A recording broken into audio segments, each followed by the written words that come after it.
Halo, selamat datang. Kali ini kita akan coba bedah salah satu doktrin yang paling inti dalam ajaran Kristen, keselamatan. Atau kalau mau pakai istilah teologisnya, itu disebut soteriologi. Tenang aja, kita akan coba kupas doktrin penting ini dengan cara yang ringkas, jelas, dan semoga mudah dipahami ya.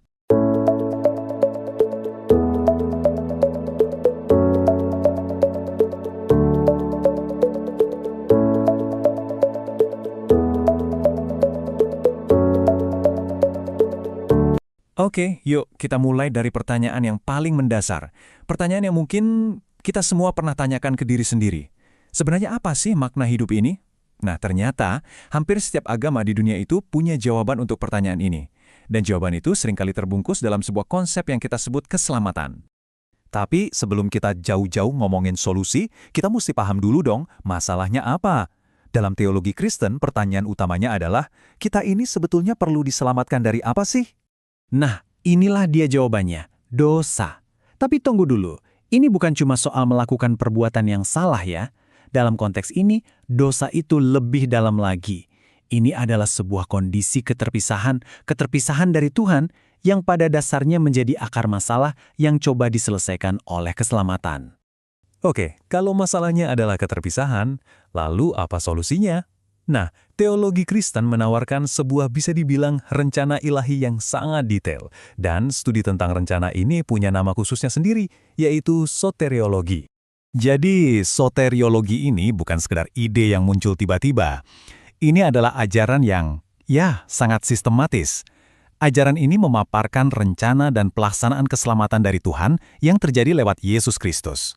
Dan yang lebih menakjubkan lagi, menurut doktrin ini, rencana tersebut sudah ada bahkan sebelum dunia ini diciptakan. Dan disinilah poin kuncinya. Ini yang paling penting, bisa dibilang jantungnya doktrin ini. Keselamatan itu ternyata bukan sesuatu yang bisa kita usahakan atau kita raih. Sama sekali bukan. Keselamatan adalah murni sebuah hadiah, sebuah anugerah. Pertanyaan berikutnya kan, oke, kalau itu hadiah, gimana cara kita menerimanya? Nah, ada 3 langkah respons yang dijelaskan. Pertama, pertobatan. Ini bukan cuma minta maaf ya, tapi benar-benar berubah pikiran dan berbalik arah dari dosa. Kedua, iman. Ini soal menaruh kepercayaan penuh pada Yesus Kristus sebagai juru selamat. Dan yang ketiga, regenerasi. Ini adalah proses di mana seseorang seolah-olah dilahirkan kembali secara rohani oleh Roh Kudus. Jadi, walaupun ini anugerah, tetap ada respons aktif yang dibutuhkan dari kita. Tapi, tentu saja perjalanan doktrin ini nggak mulus-mulus aja.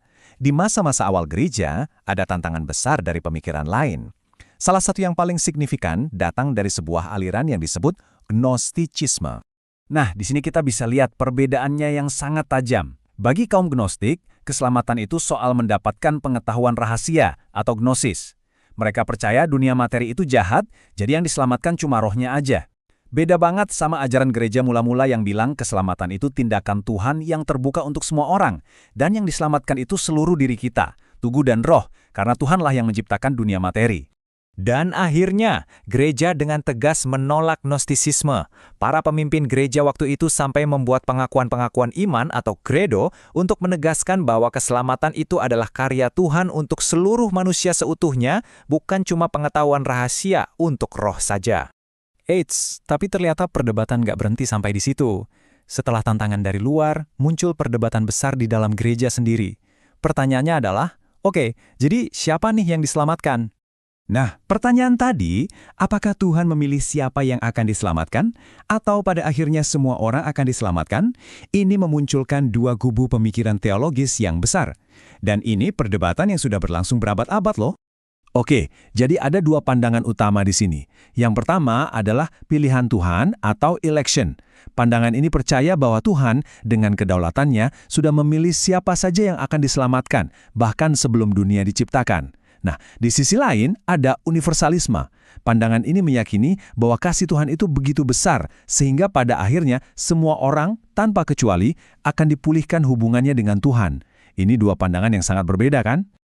Tapi yang menarik adalah, terlepas dari perdebatan sengit antara 2 pandangan itu, ada satu hal yang disepakati bersama, yaitu inisiatif, kemauan, rencana, dan cara keselamatan itu semuanya datangnya dari Tuhan, bukan dari manusia. Oke, kita sudah bahas masalahnya, solusinya, sampai perdebatan-perdebatannya. Jadi, apa nih poin terpenting yang harus kita pegang?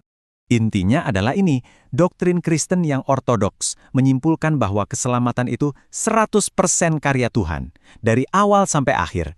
Jadi ini bukan proyek kerjasama antara Tuhan dan manusia, tapi murni karya Tuhan yang kita terima sebagai hadiah. Dan fondasi dari keselamatan ini bisa kita ringkas jadi beberapa poin penting. Pertama, ini adalah anugerah atau kasih karunia, hadiah cuma-cuma.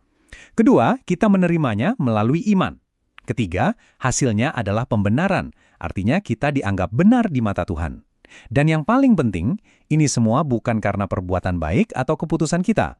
Nah, slogan manusia dibenarkan hanya oleh iman ini jadi sangat terkenal waktu zaman reformasi, terutama lewat tokoh seperti Martin Luther.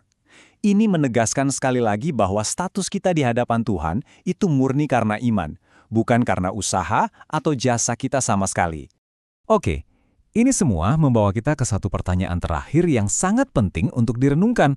Kalau keselamatan itu sepenuhnya anugerah dari Tuhan, terus buat apa kita berbuat baik? Apa peran dari tindakan dan tanggung jawab kita sebagai manusia?